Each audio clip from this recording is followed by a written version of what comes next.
Hi, good afternoon. Can you hear me?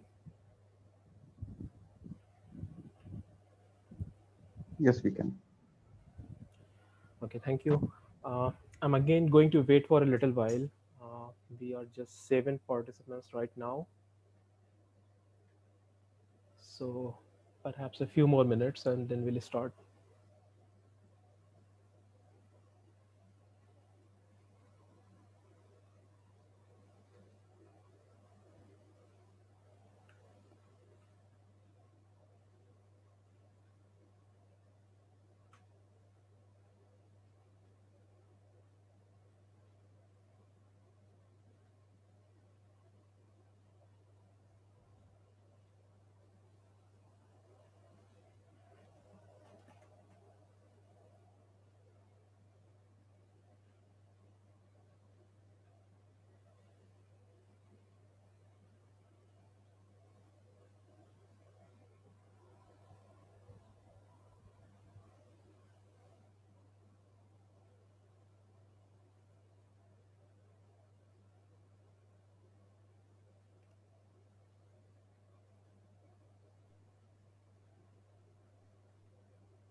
So I'm just allowing everyone to join because our participant count is still going up.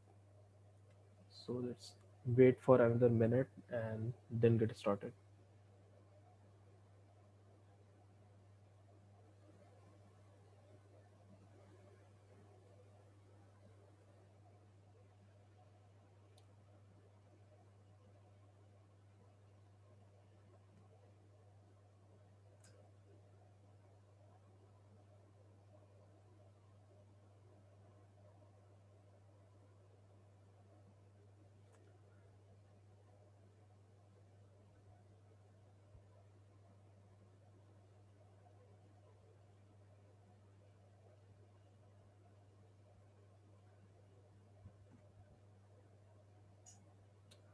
All right, cool. I think we're good to start, and then the session is, of course, getting recorded. Um, we did record yesterday's session as well, so if you weren't there in the onboarding session, I'm going to share the slides and the recording in our Slack channel. The Slack invites, I think, have been sent out to everyone. Let me know here if you haven't received that email. But we are adding everyone to a private channel, which is specific to this course. And then there is a common general channel, uh, which will be open to other cohorts as well. Everyone in the course is from Qualcomm only, but there is this little bit of segregation because then otherwise it will be a hodgepodge. So we want to have a private channel for the course. If you haven't used Slack, I think everyone is already using Microsoft Teams, I believe. So it's pretty similar, most of the features. If you still face any problems, let me know. uh, Email me or let me know, or you DM me right here, or just unmute me, unmute yourself and let me know here. So, and if there are any issues with the audio or if the video is breaking in between, please unmute or let me know in the chat as well during the session. I think everyone is sort of familiar with Zoom. We are not going to use any hi-fi features. We will just use the chat box, and when we are doing online coding, live coding, then we will use the breakout room features. So whenever I start a breakout session, then you will see a pop-up on your screen, and you'll be asked to join a random group. And then when we shut down the group, when that exercise is over, then you'll again see a pop-up. And we will do this throughout the sessions because that is the whole purpose of live coding. Is there a question?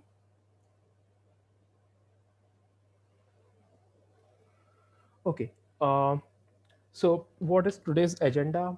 Like I mentioned yesterday, the course is predominantly hands-on. We are coding most of the time. But today's session, because we're just getting started, is again sort of an intro, a little bit of deep dive into what reinforcement learning is and what are we going to do in this course, and which is like 45 minutes long or so. And then afterwards we'll look at a typical problem where reinforcement learning can be used. Like I mentioned yesterday, the focus is not going the focus is not on learning all the theory first and then applying it. We will start with problems, we will see how those problems can be solved, and along the way we'll pick up the relevant theory. So in that sense, it is a little different from the typical approach that is followed in any course. Okay, so this there are three courses or three different modules, if you want to call them that. The first one that we are starting with today is Introduction to Reinforcement Learning. This is really all the basics that we need to know about the theory, as well as about the different libraries or framework that we'll be using through the rest of the course. And then there are two other courses. One is on the value based methods, that is sort of the month two. And then we follow that up with 4 weeks of coursework on policy based methods, which is another approach for reinforcement learning. But during the next 4 weeks we will have 8 sessions every Thursday and Friday from 3:30 p.m. to 5:30 p.m. India time. And there is another office hour session planned. We haven't worked out the timings yet. I will launch a survey on Slack, and I'll ask you all for the timings that suit you the best. We want to have some gap between these sessions, the classroom sessions and the office hours, so that if there's some homework, you get some time to work on the homework, and then we can do the discussions and Q&A and probably go through the solutions during the office hours. For the other session that is going on, we do classroom sessions on for the other cohort that is going on, we do classroom sessions on Thursdays and Fridays, and then we follow that up with an office hour on Mondays. But because Mondays are busy, if you feel that there's an alternative day, we'll work something out. Okay, so I think that's everything about the logistics. If there are questions, I can answer them right now, or you can ask me on Slack. But let's get started with really what we have to cover today. So I hope my screen is visible to everyone. Can you see the slides? Can someone please confirm? Yes. Thank you. Okay, so the first thing we want to understand is what is the syllabus for this course, right? So in the beginning, in this session and the next session, we are just trying to understand what reinforcement learning is, and we are not going to do that through definitions, textbook definitions. We are going to do that through different problems. So we'll look at problems, and we will sort of do a comparative study. So, because we are all familiar with deep learning and the sort of problem that deep learning solves, or you can say supervised learning solves, so we'll do a comparison of what sort of problems are out there that we want to solve, but that are not typically solved through supervised learning. Uh, and today itself, we will look at one such problems, which is there's a toy problem where you have to drive a car around a track. And uh, the right now we want, like, in this session or the next session, we're not going to entirely solve that problem, but we'll use that problem to understand the general category of problems that you solve with reinforcement learning, and we'll keep coming back to that problem as an example of things that you could do with reinforcement learning and specific issues that come up, all of those things. So that is the intro part. And then in tomorrow's session we'll look at another problem as well, which is a little toned down version. I'll tell you why we are doing that, but we call it fool's ball. And the idea is to build an environment that lets you simulate a reinforcement learning problem and apply different types of algorithms to it. So we'll build an environment, we'll build APIs, There will be a specification, and we'll do some live coding, and we'll come up with an environment. And then by using that environment, we'll slowly understand the concepts that you generally get taught in any introductory course, like what's an agent, what's an environment, what is the whole point of having this setup of an environment and agent, and then additional things like what are states, goals, rewards, returns. I don't expect all of it to make sense right now to everyone, because that will vary depending on your background. So that is okay, but these are things that we are going to cover. Then we will look at what MDPs are, decision problems. So we'll think about why these problems are called so, and then try to understand how those problems are defined in terms of states and actions and policies, and what really we are chasing when we say that we want to use reinforcement learning to find a solution to something. What exactly are we trying to find out? And then there are different ways of solving the problem. We'll look at dynamic programming based solutions, when they work, when they don't, and then more reinforcement learning like solutions, different types of sampling methods, how do you interact with the environment, all of that. And then around somewhere around week 3 we will get more specific, so we will pick up the terminology that is used in books and courses. So we'll talk about specific algorithms, give them name, like there's something called SATSA and q-learning and different variants of them. So we will talk about all those algorithms. um, Before we reach that point, we would already have implemented those algorithms, but by the end of week 3 or so, we'll actually give them names.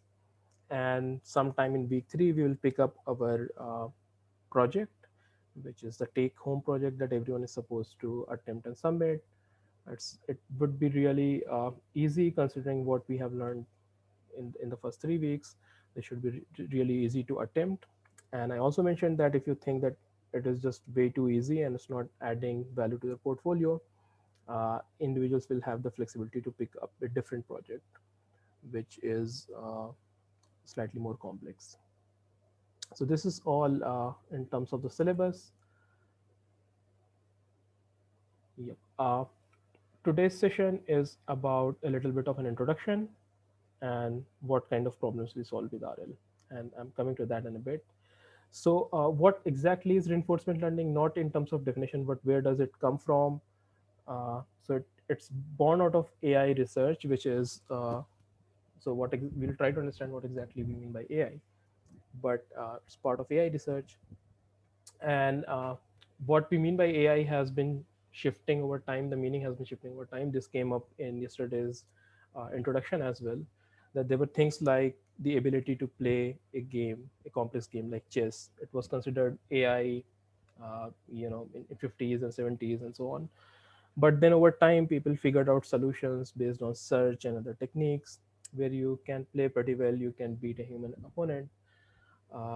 And then, although there might be opposing camps about whether this is AI or not, but it's not a very interesting problem anymore because it is sort of solved. So what exactly do we want when we say that we want to build AI agents? I think there are problems like Go, which are still more complex, which do not lend themselves so well to just a search-based approach. You have to have something more clever, more intelligent to play a game of Go. So that is still considered AI, right? But in general, there are a few goals of AI, because we call it artificial intelligence. So those eventual goals chase human intelligence, right? And one of those things that we are very good at is the ability to perceive and understand, just make sense of the environments, right? And so one of the goals of AI is to have algorithms that are able to make sense of the environment in a similar sense. And we have made some progress there. What you see on the screen is a deep learning based segmentation algorithm that is able to carve out uh, the boundaries of different objects that it sees. It has been trained to do so, and it does that with a lot of perfection. So this is one of the goals of AI, and we are making progress towards it. uh, the same perception can be in other domains, in domain of speech or audio, or any kind of time series signal as well. It could even be stock market or something else. So just understanding what is going on by looking at the sequence of data. That is also perception. Again, there's a lot of progress that has been made there. Then there is reasoning that we are very good at. So just once you understand the different things in isolation, different objects, you want to connect the dots and make sense of the larger scene.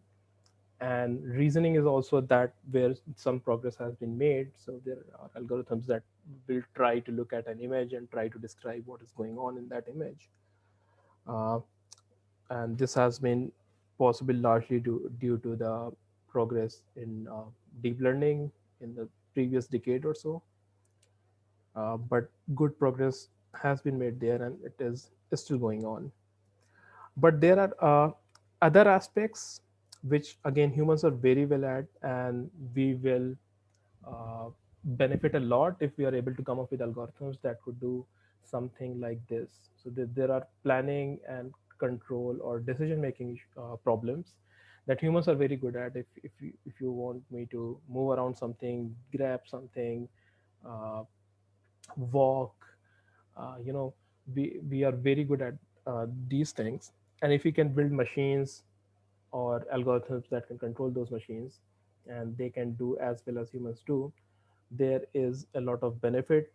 The sort of automation that we can build with these techniques, uh, that has a lot of value to it, right? So this is sort of the part of AI that we want to solve with reinforcement learning. Why do we want to come up with a new branch? That will become clear over time. But these are things that we want our algorithms to be able to do, right? So simple thing like a robotic arm being able to locate an object, pick it up, move it around. uh, these they are done in isolation. They have been done with traditional algorithms where you program different actuators, different sensors, and you work in a very restricted environment.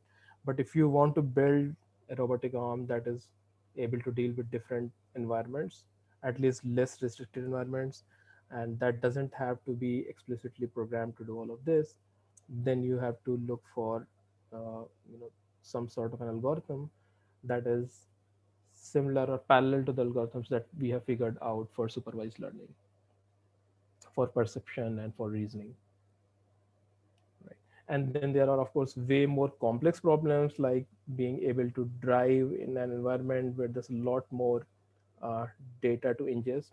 So one thing that I didn't mention is that once you sort of start solving for perception and you have a very good understanding of what the environment is, that naturally ties into this desire to be able to act in the environment, because you understand the environment, you understand sort of how that environment is going to change in the next few time steps, and now you want to be able to take decisions, and you want to be able to plan your course of action pretty much like humans do. This is an example of that.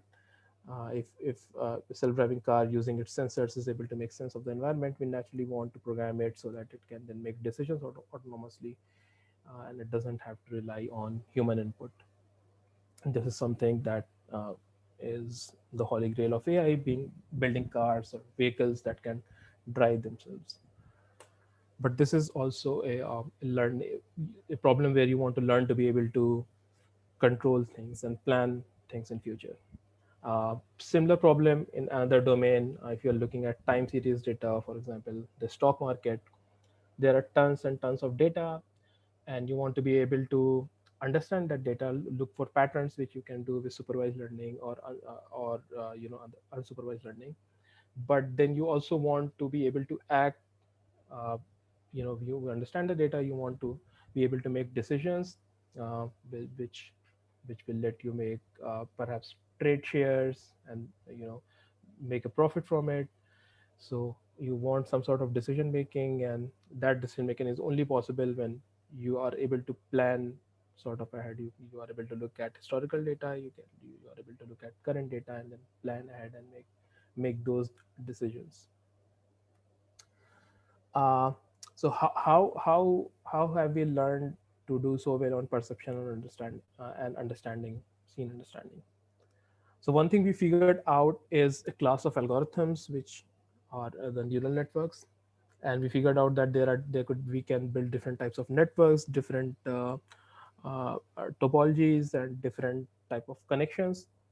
And these networks are able to learn, they're very flexible, they're able to learn different types of patterns. Those patterns could be in images, 2D patterns, or those patterns could be in text or speech or any time series data.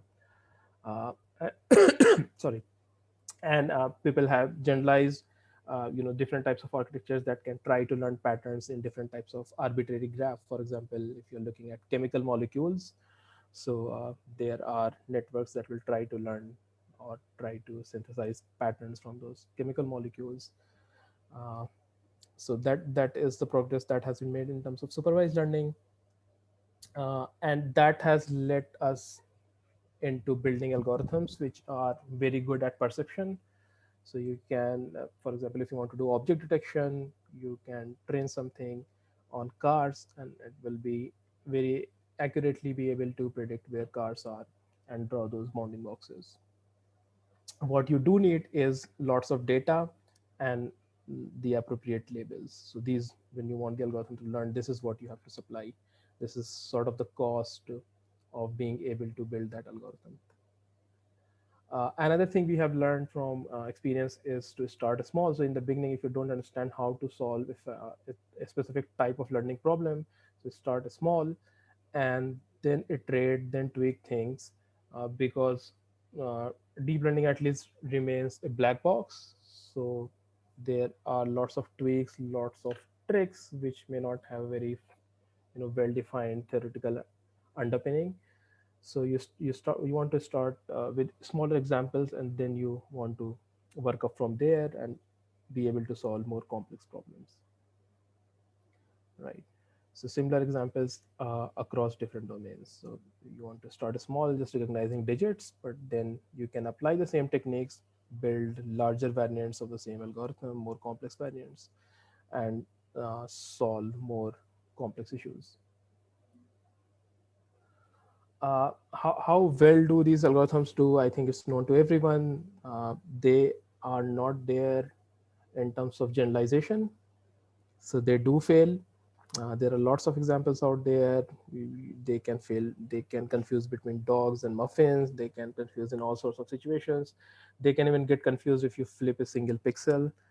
There's a lot of research into that. So they're not very robust, but they what where they really shine is in narrow domain, right? So if you want to do something very specific, uh, there you can use those algorithms there. We will look at a few examples. So something like medical imaging. So even if an algorithm may not be 100% perfect and may not be able to replace you know a lab technician or someone who looks up takes a look at x-ray images and to describe if there is an anomaly or not, but these algorithms can at least assist them. And if the conditions are right, if they have been trained on the right data, and they are only being asked to function in a similar conditions similar to which they were trained on, then they can do pretty well. So you can build something like this where you train things on pneumonia and normal images, and then ask the algorithm to predict that. I'm sure everyone is familiar with examples like this one.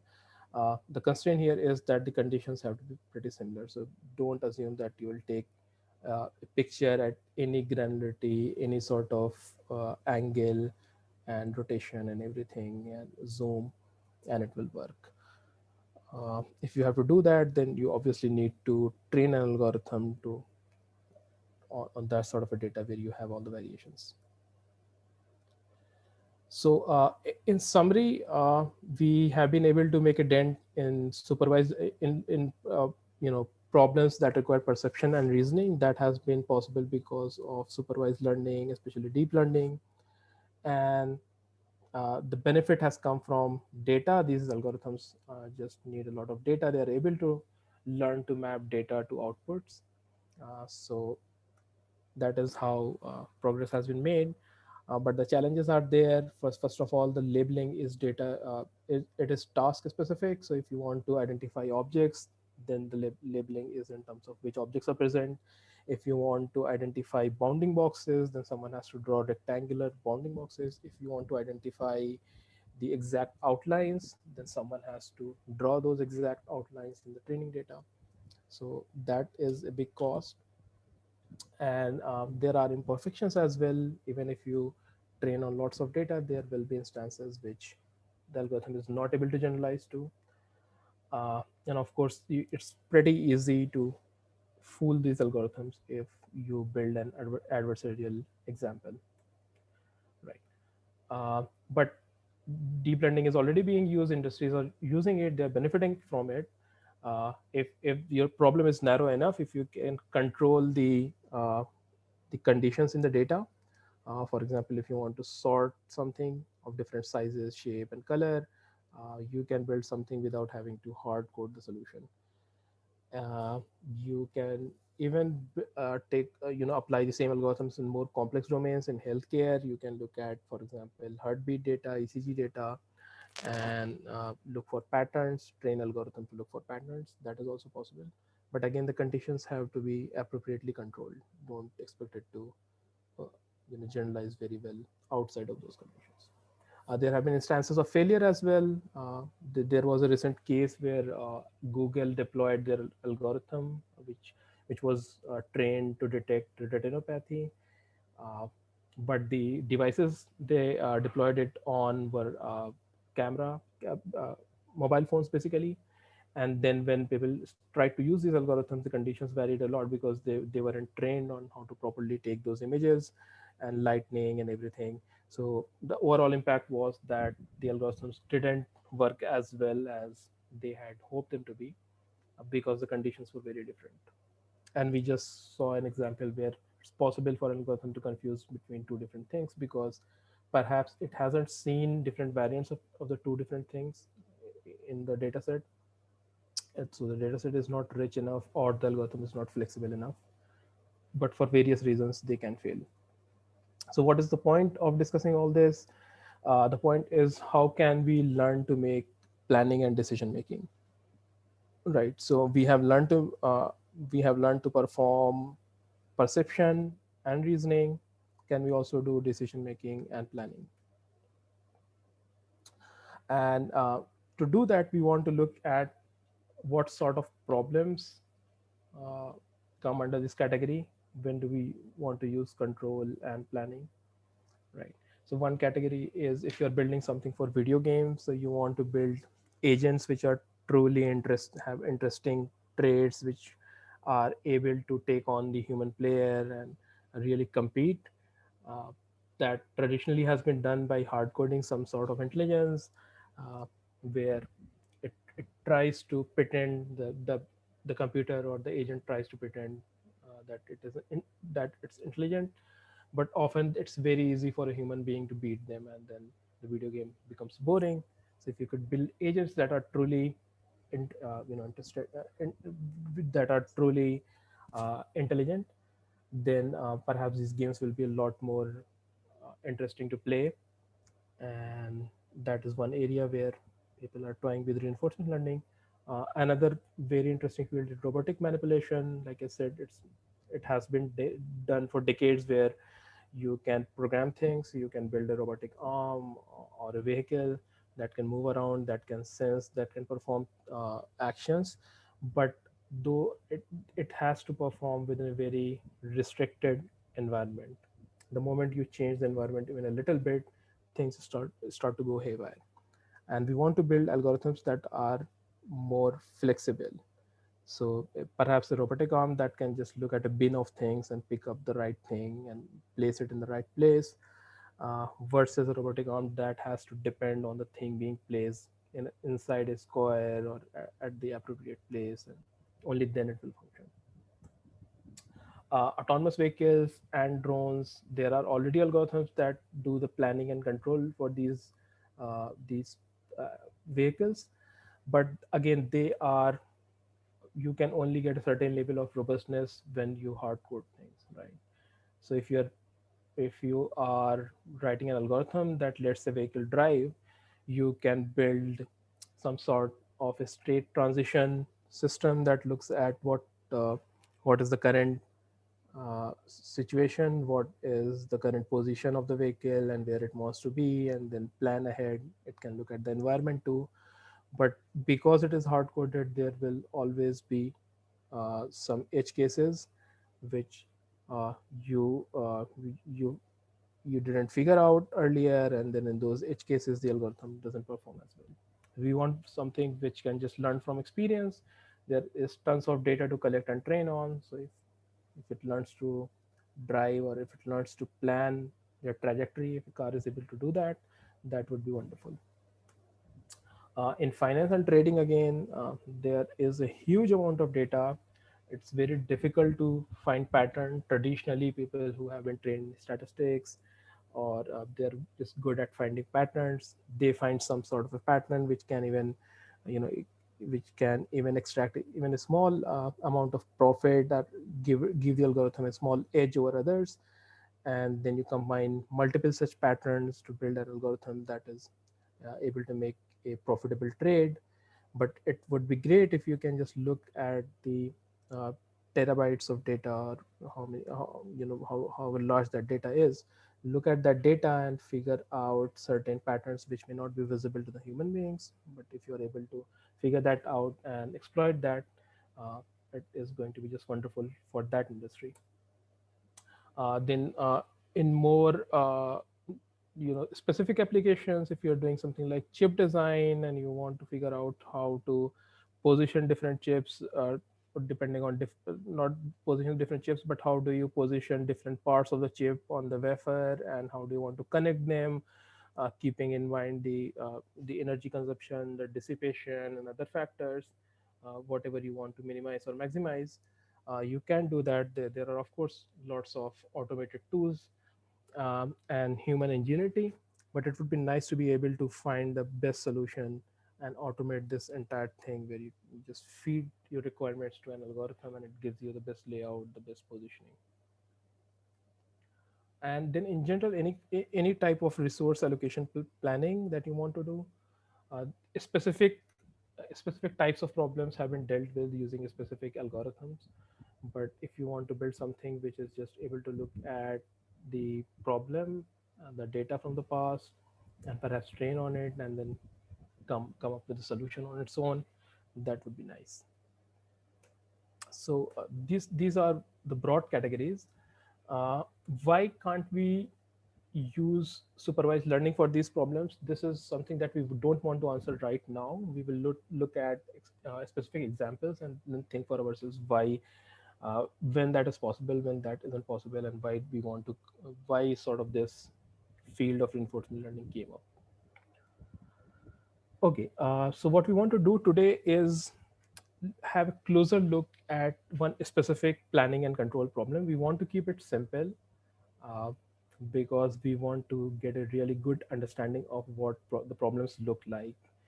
So we want it to be so simple that we are able to do a deep dive and really understand the problem. And the problem we are going to attempt today is, like I said, there's a small car that you have to drive around a track. The code is on GitHub. I'm sharing the link in the chat box and Slack as well.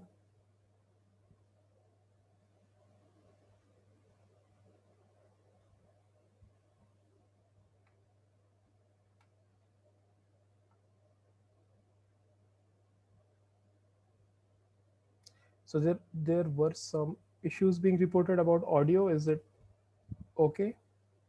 Is everyone able to hear me? Yes, Farhan, no problem. Thank you.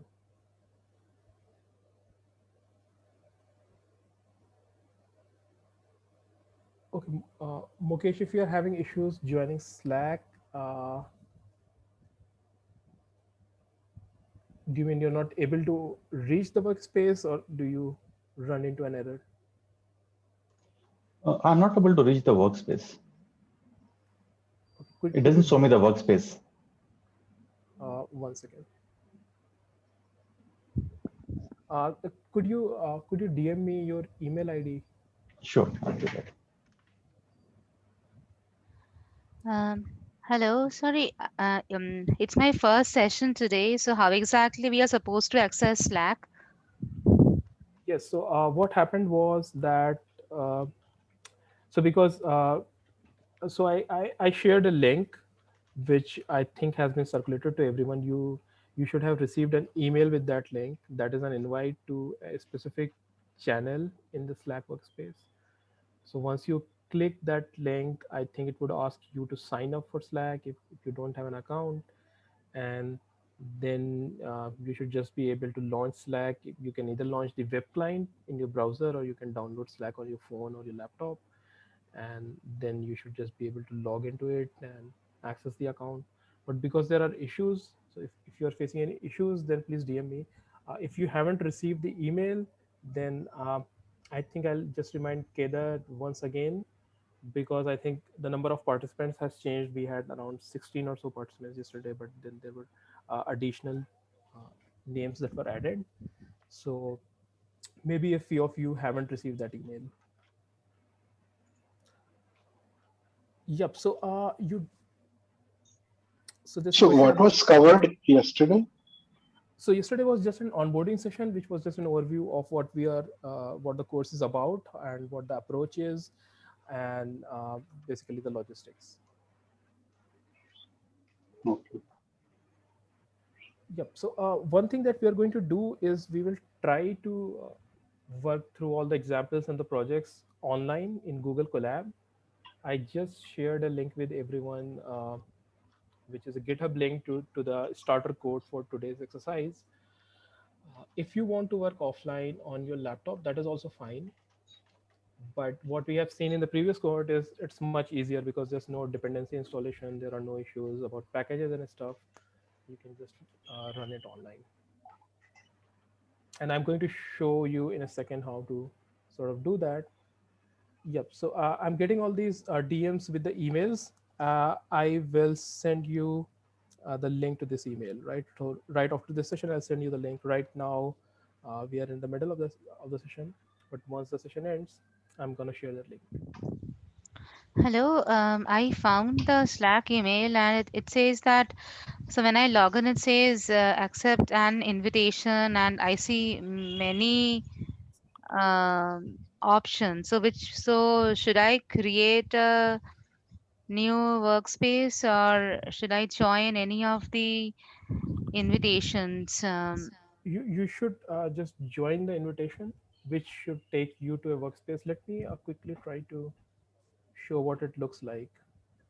So I see give me a second. multiple options called Qualcomm, then Qualcomm 6, like some other options also. Um, Okay, maybe you are logged into other workspaces as well, but this particular workspace is called No Chow dash Qualcomm. I will actually show you. Just hang okay, on, let sure. me.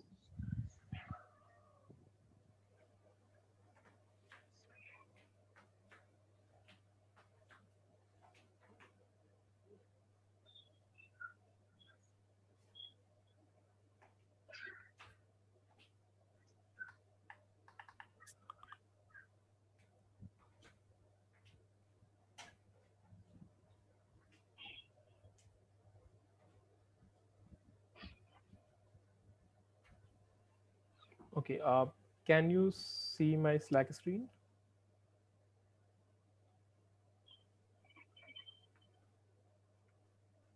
Can you see the Slack client on my screen? No, it's No. not visible.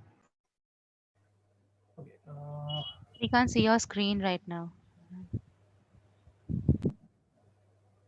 There seems to be some issue with the Zoom right now. I'm not able to stop sharing, and because I was sharing only my browser screen, now I want to stop it. It doesn't seem to allow me. Okay, no issues. We will figure out this thing because I have all the emails here in my DMs. So I'll reach out to all of you and I'll just make sure that everyone is able to join Slack.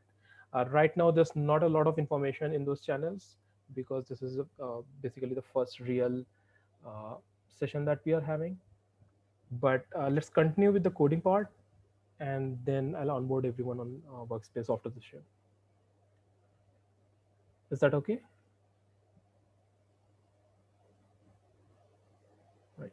Are you able to see the code on my screen? I have Google Colab open. Are you able to see that?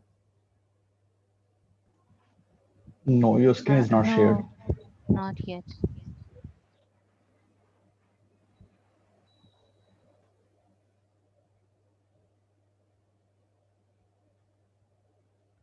Can you see it now? Yes. Okay, cool. There seems to be some problem with Zoom right now. So what we have to do, I think everyone has grabbed the link which is there in the chat box and in Slack as well. But all you have to do is go to Google Colab and make sure you are logged into Google with your email ID. And then what you have to do is go to Open Notebook. You will see this pop up, right? Go over here, which says GitHub, and paste the URL here. And let me know if anyone is facing any issues, but you need to paste the URL here and then hit the search button.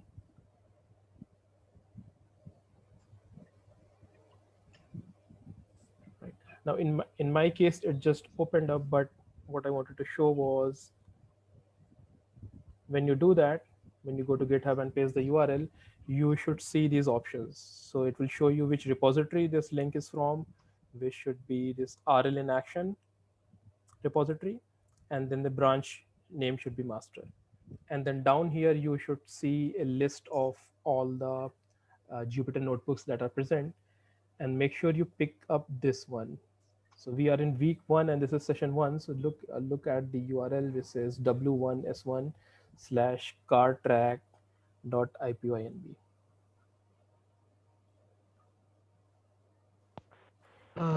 Sorry, Farhan, can you go back? How can we get this window? Yep. So you just have to go to File and then Open Notebook, and then click on GitHub. So the link that you share in the chat box, Yeah. that is from GitHub, not from Colab. Yeah, it's a GitHub link. So you have to paste that link over here, right here where if you can see my screen, this is what you have to do. And then you Okay, hit the so but search. will you please share the exact link link from Colab that you are sharing right now? I don't want to do that because that is a private notebook. So what I want everyone to do is to be able to create a copy of the notebook, which will happen if you go to. I can share the direct link as well if you want to do that. But the good thing is if you do it from GitHub, then you will be able to commit it back to GitHub. So what you're saying is you just go to GitHub website instead of this Colab is something that you are using. We don't necessarily have to use that. No. What I'm saying is open Colab and then this link over here, right? This is the link I shared. So paste that link here and then start the search.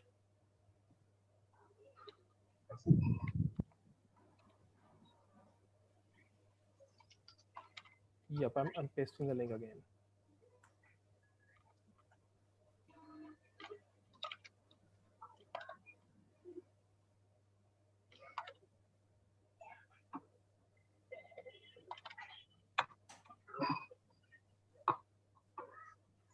Got it.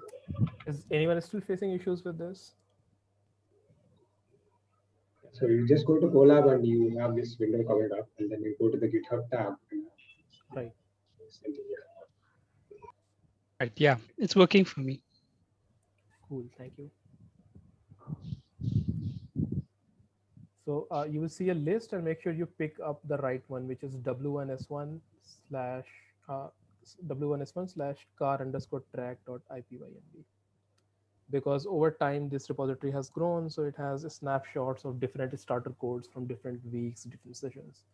Make sure you pick Hello, up. sorry, it's my first time using Colab. So if I just log into colab.research, in that case, I see this untitled 0.ipynb. So after that, if I click on file, it says open notebook. So should I click on that option or the Yeah. new notebook option? No, you should go for open notebook because you have a Okay. specific URL that you want to open. Okay, and then it says fill examples, recent Google Drive. Right. So Said, this is GitHub option, right? okay, I So see. And select that then, one. And then there is a field where you can paste this URL that I just shared in the chat. okay, yes, I got it. And now I should click on Yeah. which So PyN. yeah, w1s1/car_track. Okay, this.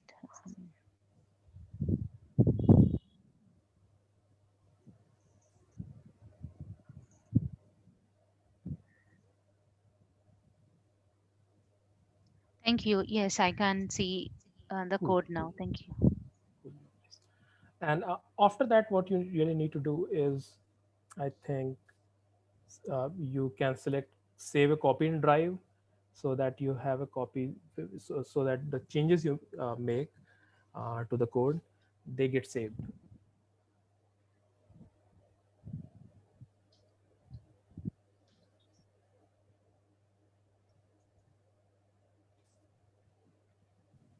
You said copy to drive, is it, Farhan? Save to Drive. So again, go to File, Okay, and file, it says save. save a copy in Drive. So this will save in Google Drive, right? Save in Google Drive. And if you're facing issues with that, you can also save a copy in GitHub, uh, but it will probably try to. In that case, you will have to log into GitHub, because by default it will try to save it back to my repository, the course repository. No, it should we create a branch then in GitHub? No, so there is no right access to this repository. What you could do, as what I recommend, is having a GitHub repository of your own, where you can maintain the history. So if you want to do that, then you can do it at a later stage as well. Right now, the easiest way is to just save it to Drive. But once Yeah. you want to save it to GitHub, then just select the third option, and then make sure you log into your repository wherever it is and save it there.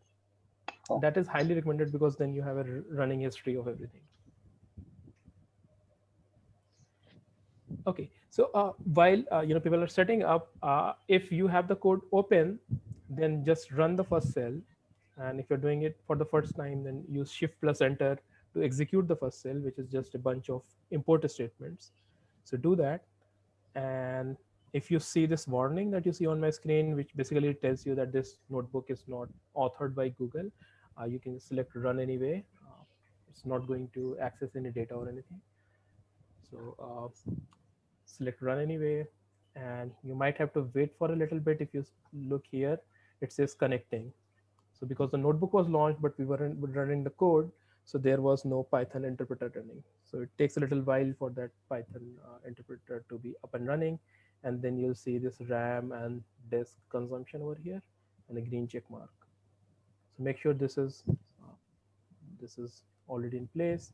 And since I have run the cell, I see this the execution count, this 1 in square brackets right here, which means I have successfully run this cell. And please let me know if anyone faces any issues with running this cell. And then what we are going Sorry, to will do you is, just repeat the part? How will I understand that my code has run successfully? yeah, do you see this number at the top left right here? Uh-huh. When I move the cursor away, you see a 1 there, right? Yes. Right. That means it is the first execution is this in this notebook. When the execution is going on, you'll see a star in place of the number there, an asterisk.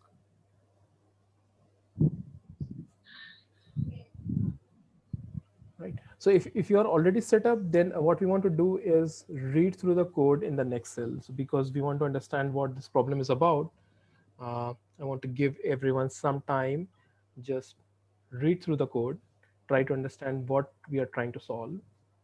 And of course, there will be questions about what the code is doing, specific parts of it. I'll try to answer them. Then we'll move on to try to solve this problem.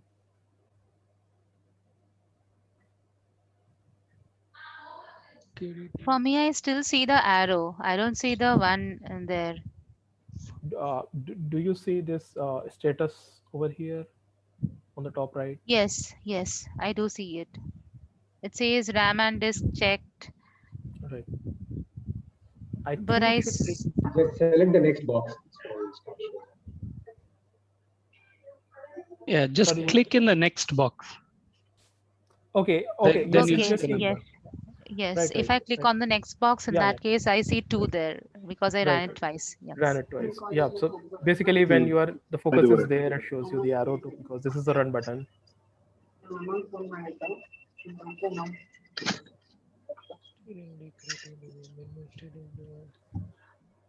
I'm getting some, as if it's a road track or something, right? As if the car has moved in some oven thing. I think it has run the whole steps.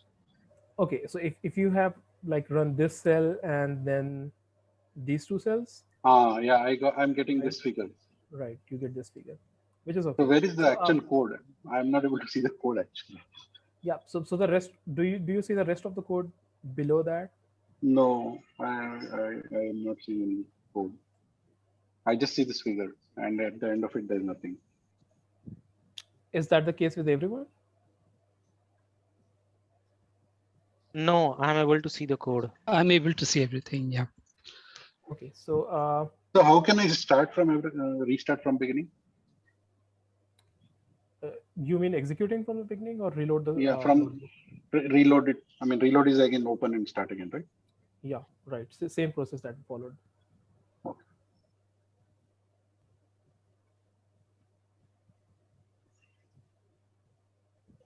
Yep. So I hope everyone is going through the code. So just try to understand what's going on in init and reset and render and move.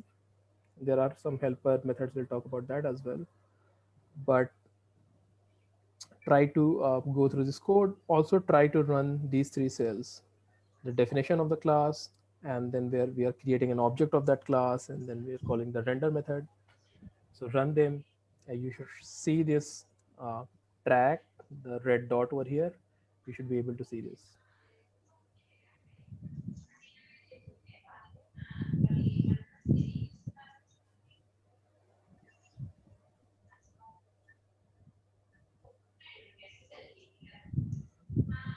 Cool. So I am going to try to explain what the code is doing. Let's do a walkthrough. So the init method over here, it's of course the constructor for the class. What are we exactly doing here? We are reading a data, some data. You can actually open this link in a separate browser tab, and you will see that it is nothing but a list of coordinates. So there is an x coordinate and a y coordinate, and there are thousands of them. That basically makes up uh, what you can call the waypoints, the points on the track that we want to be able to follow. So it is that data, and we are storing that data in this variable called track. Okay. What is happening next is interesting, because we are creating something called a KD tree out of this data. What is a KD tree? It's not something very relevant to the problem we want to solve, but it's generally is essentially a data structure where you can quickly look up how close a point is to another point. So if you have a bunch of points, the entire track, and if I want to ask you what is the closest point to the car on the track, then you don't want to scan the entire 30,000 or so points and then tell me the answer. There is a more efficient way of doing that, and that's called a KD tree. We are building a KD tree and storing it right here. And then we are calling this reset method, which again sets a bunch of variables, a bunch of fields. So there is a max steering degree, min steering degree, which is basically because this is a toy car, so we still have some limitations, some constraints. So this is fundamentally the limit within which this variable can vary, plus 25 to minus 25 degrees. Then there is a similar variable for speed, similar limit for speed, so minimum speed and maximum speed. And then you have the current speed, then you have the current steering degree, and then you have the current heading, right? So heading is the direction with respect to the x-axis, where the car is in the direction which the car is moving currently. That is set to 0 in the beginning. So if you try to move the car, then it should just move horizontally, right? Then we are setting the starting position of the car. We are setting that to the starting point of the track, right? And that is what you see as the red blob or red dot on the track. That is where the car is at the beginning. And then this variable over here, this is the length of the car. This is needed somewhere else, uh, but we are defining it right here. So it is assumed to be 1 meters, right? There's nothing extraordinary about the render method. It's basically drawing the track and then drawing the car on top of it as a dot, right? Uh, then there is this method which basically checks if the car is still on the track or not. We have arbitrarily set that condition to, whenever the car is more than meters 15 meters from the closest point on the track, then we consider it as being off track, and that is something we don't want to happen. But that is what this check off track is doing. If you look at how it works, then it is querying. What's the question? No, sorry. Okay. No issues. So it's basically querying the KD tree data structure, right? So what it does is it is calling this method called query on this data structure that we built earlier. It is passing the coordinates of the car. So X and Y are storing the coordinates of the car. So it passes those coordinates, and it passes another parameter 1. So what it is trying to find out is the single closest point. So if you pass 2 instead of 1, then it will return the 2 closest points. And if you can pass n, then it gives you the n closest point.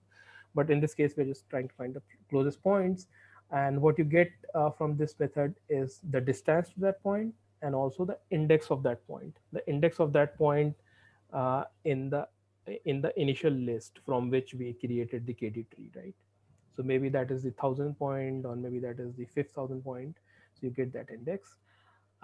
What we do next is we just find the exact coordinates. Because we have the index, we can now look up the original list. We can just jump to that index and find the exact coordinates. And we do the same thing for the closest points as well. And the next thing So we what do is is this round of x comma 2? Why are you doing this rounding? this is just because we are trying to print it over here, so we don't want to print a lot of digits after the decimal point. So we are rounding it to 2 decimal points. Okay. And So, it's and then the line number 36 and 37 is track of x and track of right, y, and right, IND 0 you're giving. So it's right. like Yeah. So distance this is between the current location of the car to the IND 0, is it? no. So so we got the index of the closest point, right? This is this variable int. Yeah. It will have 2 values because it's a 2-dimensional. Your list is basically a data frame, right? So it has a row and a column. So index of 0 is basically uh, no. So this is actually so the way this API is defined is that it returns you a list of indices, because generally you query it for more than 1 point, right? So if you look at index, if you try to print it, then in this case, in our case, because we are querying for just 1 point, it gives you a list, and the only member of that list is that index. So we want to get that number out of the list. So that is why we are using this indexing over here. We are just taking out the 0th element of that list and feeding it into track.x and track.y. So track.x and track.y, you can think of them as 2 different columns in a pandas data frame, or you can think of them as 2 different lists. So we are feeding them these indices and the x and y values, right? The other important bit is the move function, which is sort of the core logic. This is sort of the behavior that we want to eventually be able to learn. If we understand how the car moves, that is part of the problem.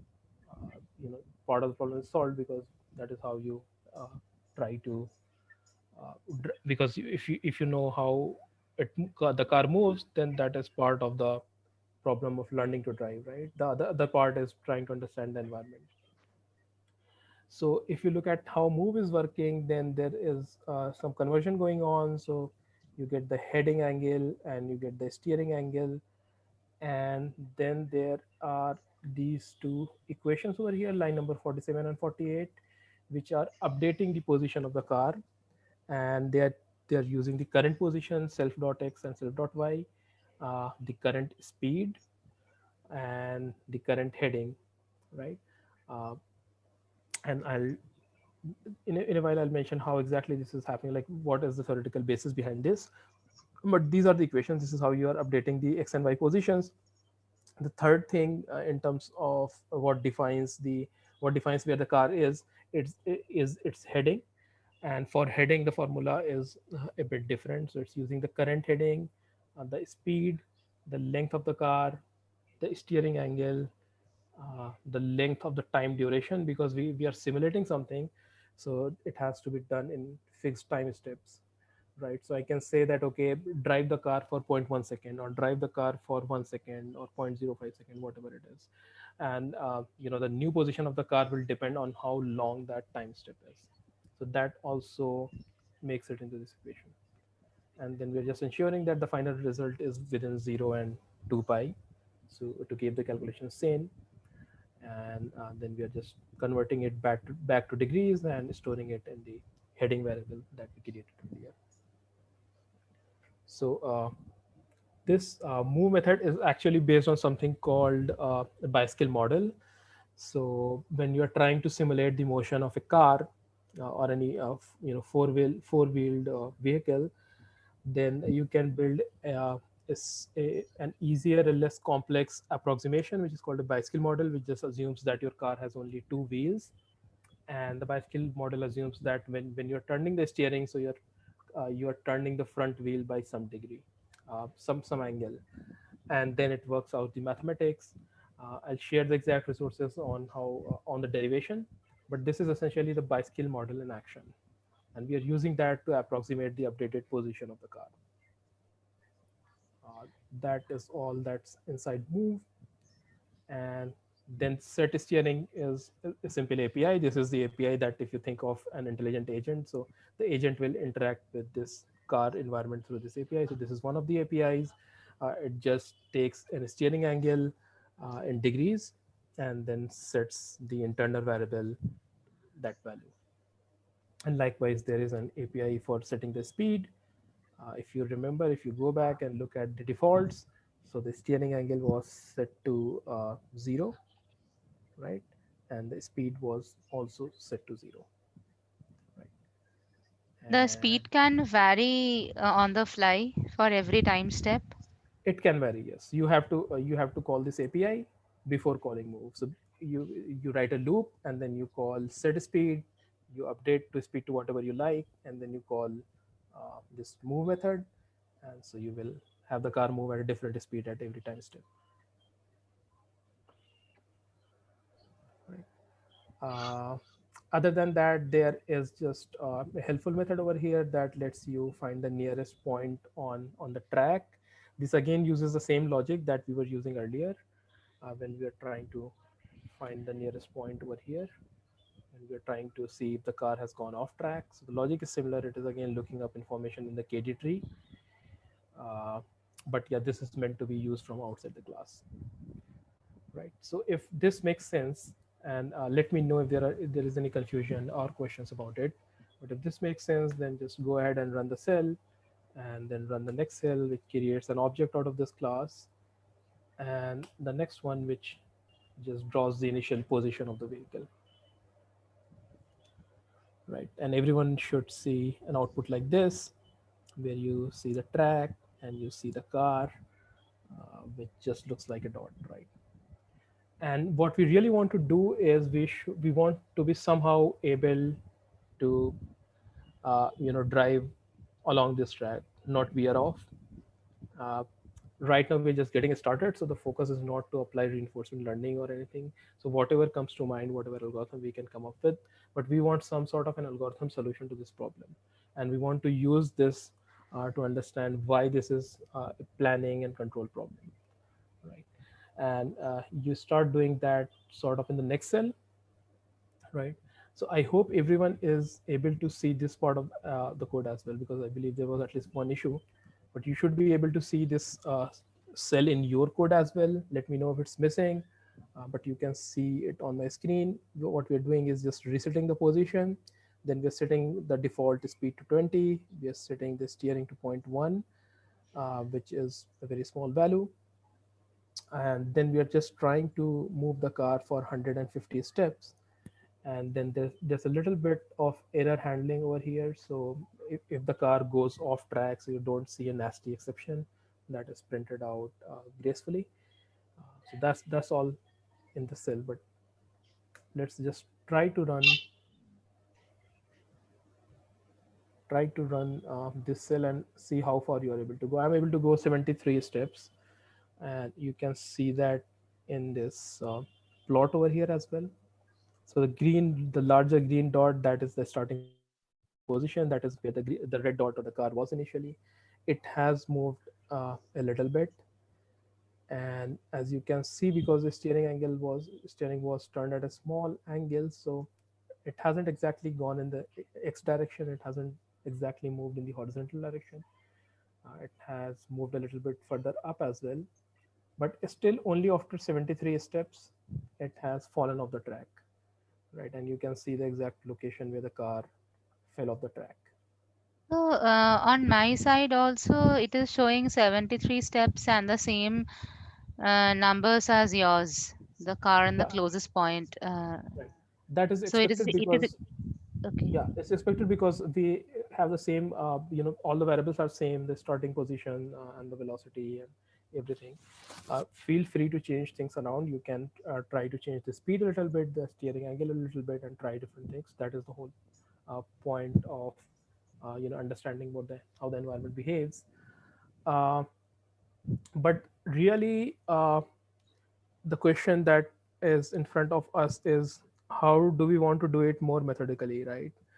um, and I to before we want so before I talk about that, I want to go back to the slides and talk about exactly how we want to approach this.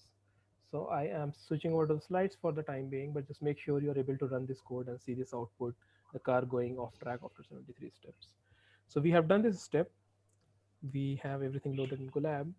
uh, and then there is a bunch of questions. Like I said, you can toy around with the environment, but I have a bunch of questions up front that I want everyone to be able to answer, so everyone is able to understand how exactly the code is working. So one of the questions is how many waypoints there are. I mentioned that there's a lot of waypoints. We are loading them from a file, the URL you saw at the top. But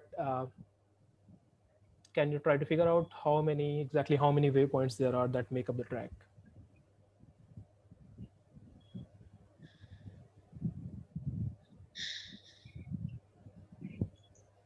I read it. What does the question mean? What is the waypoint mean?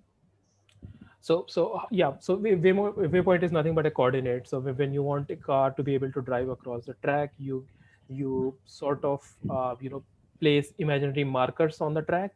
So maybe there is a marker at 0, 0, then there's a marker at 0.1, 0, and so on.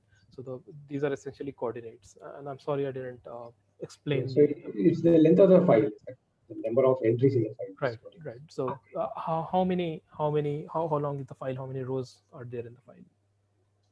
I mean, you just do self It dot has track. 38632 Right. entries in the file.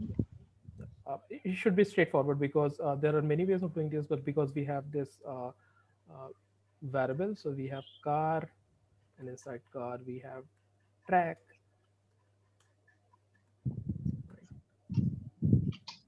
So you can just try printing the track. Because this is a pandas data frame, it will show you how many rows there are. If you don't want to print the entire thing, then you can just use the length method, because length works with list and everything. Length also works with data frames. So it gives you 38,632. I think the first row will be just the column headers. So there are actually 631 points. There are other ways as well. Like I think you can use Size works. I think size will work, because size will perhaps give you things in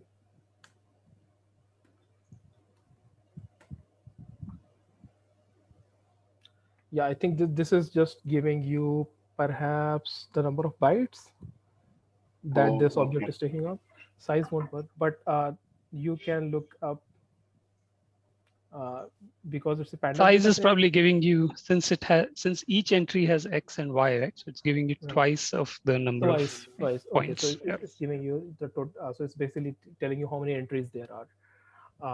But you can also look at the number of rows and number of columns because it happens to be pandas data frame. So, and if this is the first time you're interacting with a pandas data frame, look up the documentation.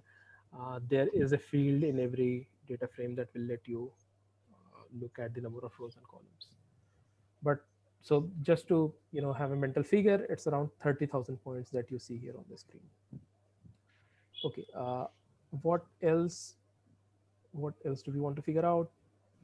The other thing we sort of want to understand is how far away are these waypoints. So what is the typical distance between any waypoint and the next one in front of us or in front of it or behind it?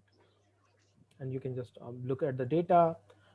So we don't want an exact number, we just want a ballpark figure. And assuming these numbers are in meters, I think the distance happens to 0.1 meter or something. And if you print it again, so look at this xy as the next one. So the y coordinate here is fixed. The x coordinate seems to have changed by around 0.2 meters. And that seems to be the trend in the next two coordinates as well. We can look further down where both x and y both have changed. So there is some variation, but it's like the waypoints are less than a meter apart. Right. Let's go back to what else we want. Okay, what are the constraints within which the car operates? So these are the constraints that we ourselves set up within the code. The constraints are on the speed and on the driving angle. So you cannot go beyond 50 meters per second. You also cannot go beyond minus 25 and plus 25 degrees in terms of the steering angle. And these are really the two parameters that define this car. When does the car go off track? Again, this is something we implemented. You can look at the code. This is hard coded to 15 meters. So whenever the distance to the nearest point is 15 meters, we say that the car is off track. Now, this may not be the most realistic way of doing things, but for a toy problem like this is sufficient. Now, really the most important thing is this question, which is what sort of planning and decision making is needed to be able to drive the car. So think about being on the track, and then you know the current speed, you know the current heading, and you practically have access to the entire track. So you know what lies ahead of you in terms of the coordinates. So think about what other information you can, what if you can do calculations or if you need any additional information. But what would you do if you were driving this car as a human being? What would be the approach? So basically get, for example, for the fifth closest point, because we are anyway near this thing, and then try to reach there. Yeah, Right. something like that. Yeah. Yeah. No, that's So right. basically, you need to derive the angle, right? The angle and the heading direction. So you just subtract the next point and the previous point, derive the angle, and then Right. feed that angle to the steering, right? Right. So Is that that I hope that makes sense to everyone, right? So you know where you are, you know which direction you are currently driving in. You also know the current waypoint and the next waypoint. So you know the angle at which the track is heading, right? And if there is a difference between your current heading and the desired heading, which is this angle, then obviously you want to align yourself with this other angle. This is the closest we can think of how humans drive, right? If you think of just driving on any road outside of the game, then what typically happens is you are looking ahead at the lane lines or the curvature of the road, and you have a mental picture of the curvature, and you want to follow that curvature.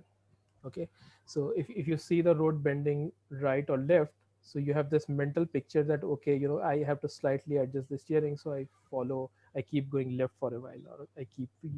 What you don't do is you don't try to immediately align the wheel with the angle that you are guessing or you are mentally calculating, right? So if you are going straight but the road seems to be going left ahead, you will only slowly start to turn the wheel. The thing is that it's a very human thing. We are able to sort of calculate it or estimate it in the brain. We know that we have to go a little bit to the left or right, but how do you do it algorithmically? How much that little bit should be? When should you start steering? When should you? And after a while, once you have turned enough, then you want to stop steering and you want the steering to come back to the neutral position. So how do you do that algorithmically? Now this involves we have done this, but this involves a mental planning, like looking into the future, what you expect the future to look like, and then from there working out a solution. That is the planning part. And the control part is really, once you know how much once you have an estimate of how much the road is turning left or right, then what should your steering angle be?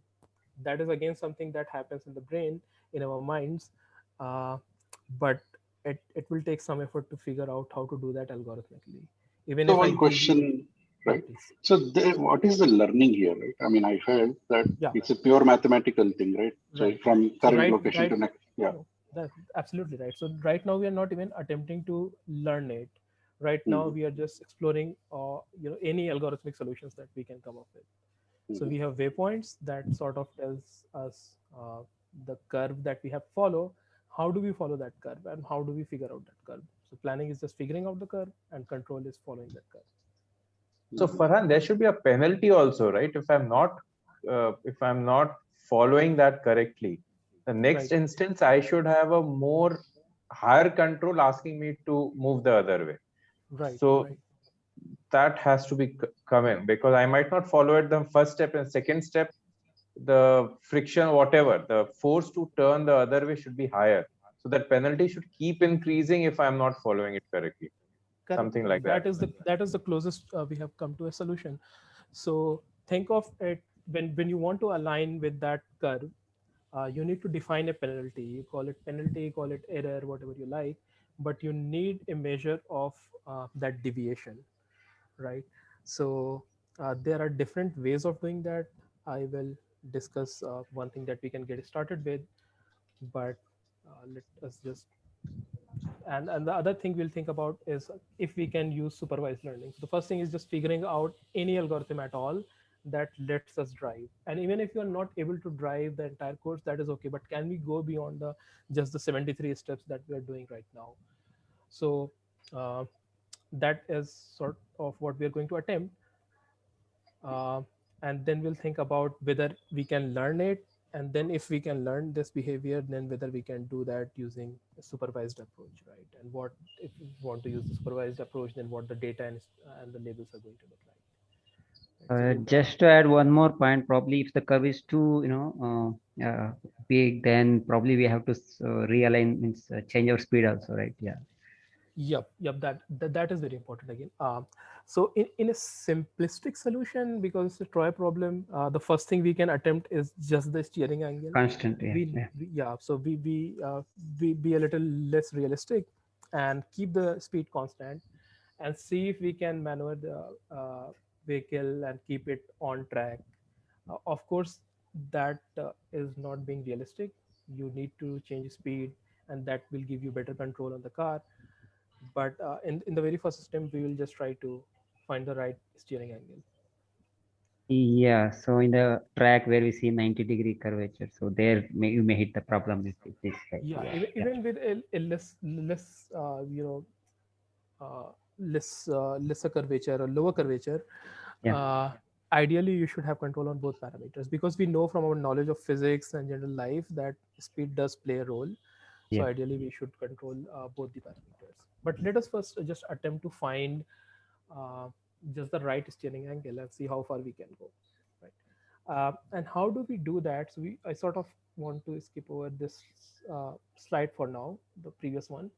But if you start thinking about how human would drive the car, we have been doing that, right? We try to find a curvature. What do we have? We have waypoints. So the first thing we want to do is find some sort of an angle that we want to follow, because we know the angle at which we are heading. We don't know the angle that we want to follow, right? uh, and we really want to translate this whole human behavior that we discussed into code. So one way to do that is fitting some sort of a curve. Whenever you have a bunch of points and then you want to find out uh, which direction that curve is heading. Now, there is no fixed direction because it's a curve by definition, so it is changing directions. But what is the direction that the curve is assuming at the current point where your car is? So one thing you could do is fit some sort of a polynomial, right? So if you have 5 points, take 5 or 10 points and fit some sort of a polynomial through those points. That is step number one. Step number two is to find the tangent to that polynomial, because the tangent by definition is the direction in which you want to be heading in, right? So fit a polynomial is step one. Step two, find the tangent, the equation of the tangent, uh, and the slope of the tangent is what we are after, right? So if you go back and look at this part, let's see, we were here, or let's assume we are here where the red dot is, and if you look just a little bit in the future, next 10 waypoints or so, uh, then you see that that curve seems to be going a little bit like this. Can we find that angle in which the curve is bending at the current moment? Because we know that that angle changes uh, even over these 10 steps, but what is the instantaneous angle, right? Once you have that angle, then you can just take the difference between the angle at which the curve is uh, in which the curve is turning and the angle at which you are currently heading, and that gives you an estimate of how much you need to turn, right? And once you know how much you need to turn, then obviously the planning part is over, then the control part comes in. So then you need to figure out how do you go about turning by that angle. If the angle is, suppose, say 5 degrees, you definitely don't want to turn the angle by 5 degrees immediately. So that is the control part of it. So we have around 10 minutes left. Like I said, this is something that we will attempt today, and we'll come back to it tomorrow to have a more in-depth look. So what we're going to do is we will split up into breakout rooms and just brainstorm a little and see if we can do that. So the two things we need to do is fit some sort of a polynomial, and you can be really simplistic. This is a toy problem, so you can even fit a straight line. If there are 10 points, of course the straight line won't pass through all the 10 points, but you can find the best line which has the least deviation from all the 10 points, right? NumPy has APIs to do that. So there is a polyfit API that lets you fit points, right? So I want you to explore the polyfit API, and then once you have the equation, the polyfit will give you the coefficients of the curve that you want to fit. So once you have the coefficients of the curve, then you can use some calculus to find the coefficients of the tangent to that curve, and then evaluate that uh, tangent at the point, right? Because you have the coefficients, but you want a concrete value at the current point, on the curve. So let's quickly break up into groups. It's not a lot of time, but just even if we are able to look up the right APIs and we have a mental picture of what we want to achieve, that would be nice. And I am going to, sorry, I'm going to start breakout rooms, about 6 of them. So please discuss with your fellow learners what your approach would be, both in terms of the overall overview, like what you want to do, and then also try to write whatever little bit of code you could come up with.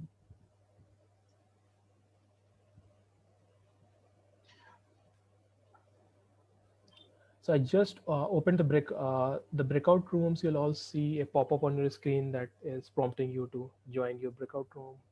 Uh, Join it there. I will hop into different breakout rooms to just see what's going on.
Cool.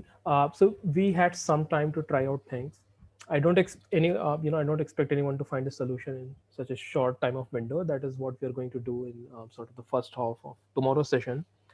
But what I do want everyone to think about is, if you look at my screen, this is sort of the steps that we need to follow, which we came up by thinking about how we do it as human beings. So what do we need to do is find the nearest points. You can take 5 points or 10 points, whatever you like. Then you either fit a curve or a straight line. My simplistic approach in my solution was to just fit a straight line. If you want to get better results, perhaps fit a second order polynomial, right? So that sort of gives you the next, what the curve looks like and the track looks like in terms of the next 10 points, right? And when you're finding the closest 10 points, not all of them will be ahead of the car. That is an issue we don't want to deal with right now. But you basically have 10 points which are either behind the car or in front of the car, but that make up the portion of the track where the car is, right? Then depending on whether you have fit a polynomial or a straight line, if you fit a straight line, then all you need is the slope of that straight line, because you're just trying to approximate that part of the track with a straight line. So you just need to know at what angle the track is headed with respect to the x-axis.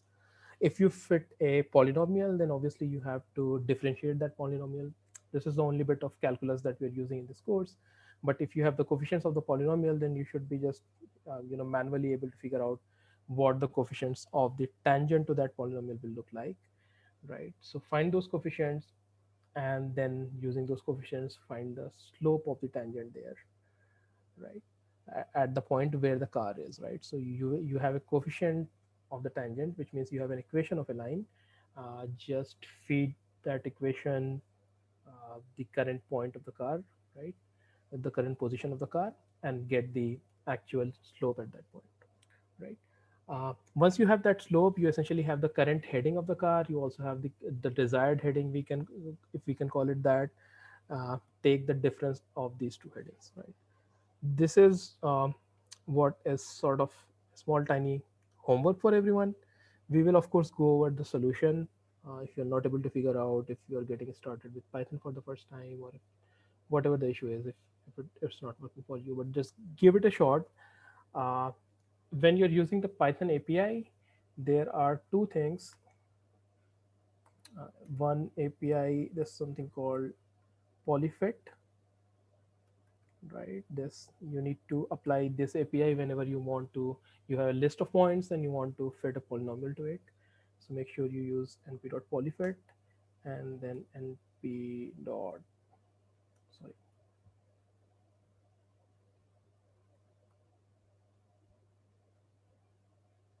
there is a parallel API called polyval, which lets you just evaluate a polynomial. So if it's a straight line, if you want to evaluate it at a point, you can do that if you need this API at all. So there's a polyval API as well, right? We are already 10 minutes over time, so I'm going to wrap up today's session. Uh, the whole point of this exercise again is just to try to understand how you need planning and control in problems like this. And from here we won't use this problem during the entire course. We will shift away because this turns out to be a little bit too complex for when you're just getting started, when you're trying to understand the different algorithms you can use. But we will keep coming back to this problem. What we will do in tomorrow's session is we'll try to solve it. We'll at least try to move beyond the 70 steps to a few thousand steps perhaps. But we won't exactly attempt to just nail it and be able to drive around the track, although that should be fairly easy. If anyone wants to try, that should also be fairly easy. So tomorrow we'll give it discuss the proper solution, try to implement it. We will also look at a few other details, and then from the next session, which will happen in the next week, we will switch to another problem where we will actually create an environment of our own, pretty much like this one. But the difference will be that this was coded up by me and you merely had to read through it, but the new environment is going to have a different set of APIs, and it will be built by you. Cool. So just keep in mind that there's this little bit of coursework, homework, which I'll share here. I'm already showing you on my screen. I'm also going to share this on Slack. Do give it a try. Do attempt to convert your human intuition into your code, following this approach or following any other similar approach that you can think of. Right. If there's anything I can answer right now, if you want to know anything, let me know. There are issues with joining Slack. I will reach out to you on your email with the link. That should be sorted out soon. And I wanted to share a few Python links if you're getting started with Python for the first time. So I'll do that as well in Slack. I also want to figure out the office hours timing that is supposed to happen sometime next week. So I will run a few surveys. But yeah, at this point, if there are any questions, if there are any concerns, let me know either in the DM or voice chat or whatever. However you like it, ask the questions. I understand we are over time, so if you know if there are no questions, then feel free to drop out as well. So what time on Monday we will have that office hour session? So we haven't decided that it will be Monday. I was in favor of Monday because then this at the start of the week you sort of know what you have to do on Thursday and Friday, because whatever you did previous Thursday and Friday, that is solved on Monday. You have the solutions, and you have some time to think about the Thursday and Friday thing. But Mondays are busy. That is what I was told. So we can work out Tuesdays or Wednesdays, whatever works for everyone. I will run a survey on Slack. We'll collect that data and we'll decide basis that. A question on that Slack. Should I look for some group? You mentioned there is a group that should show up. There is a group. You should have received an email invite. If you haven't, or if you're not able to join, then please here in the chat, just drop me your email, DM me your email, and then I will collect all those emails and I'll send you the invite again. Okay, I did log in from the link of the email, and I've also given you the email ID in the message. Okay, I'm not sure if I'm seeing what I'm supposed to be. Okay, you should be, if you are able to join Slack, if you're able. Yeah, there's a Qualcomm at the top. Qualcomm UGI8139.slack.com. You should be in a channel named DRL in Action IST cohort 1. Yeah, even I do see only DRL in action, but I don't know. Apart from that, am I supposed to see something else? So yeah. No, so that is the only channel everyone is getting. Let Okay. me actually try to see if I can. Yeah, let me quickly see, and if I can share my desktop and show you what it looks like. Can you see Slack on my screen now? Yes. Yes. So this is the channel where everyone is supposed. This is the channel to which everyone has been invited. There isn't a lot going on right now. I just shared today's link, and it's the same recurring Zoom link. So, but it has been pinned to the channel. But if you are invited here, then you are all good. There is another channel which is private to other learners, which is our PST cohort. So we won't go into this, but there is this general channel to which I'll add everyone once everyone joins this private channel, right? DRL in Action. Then I'll add you to general as well. So general is just general chat, anything, any resources, any discussions you want to have outside, which is not relevant to this specific course, you can have in general. But other than that, I think that's all we need at the moment. Okay, so I don't see it, so maybe I look forward to you adding me there. Yep. So if that is the case, then just in the chat box, just let me know your email, and I'll add you. Hey, I just sent a hi. Did you get it? If I look at my screen.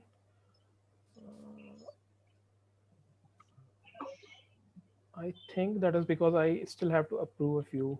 Like if anyone joined after this call started, so I still have to approve. Oh, okay. So we actually followed a different approach last time when we were doing the previous cohort.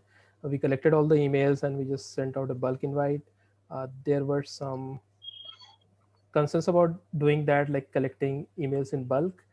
So we are doing it a little differently, and that is why we are sort of facing a few hiccups. but it's okay. I think before tomorrow's session, everyone will be signed up and added to the channel. But at the same time, if So, there are any, yeah, Farhan, you have a recording of this session. yes, It will be yes, shared on Slack. yeah. So it will get shared on Slack. It usually takes some time because Zoom needs some time to process the recording. Sometimes Okay, it's just a okay, couple sure. of hours, sometimes it's a little longer. But I will Yeah, share sure, that. sure. That's okay. I just want to know if we will have access to it later. Yes, yes. There's an ongoing recording of all the sessions, Oh, and the thanks. code of course on GitHub, and it is organized by every week and the name of the session. Oh, thanks. But if there are any questions about what we did and what we are expected to do between today and tomorrow, please let me know. Otherwise, drop me a message on Slack.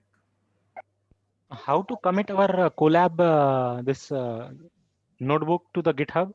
Like I opened it in GitHub, but it's like that cannot save it in Drive, something like that. So That is what I mentioned at the beginning. So did you try to save a copy in Drive? You said this is not working for you. no, I used another approach. I basically like saved it in GitHub in my repository and then open it from the GitHub. So now how do I commit it? Like we have to commit in the GitHub, right? For Right. changes to take effect. Yeah, you just have to save a copy in GitHub again. Oh, And okay. we'll open up this window and just make sure you like. I'm sure you will be signed into your own repository, but again, just make sure that you're Yeah. committing it to the repository.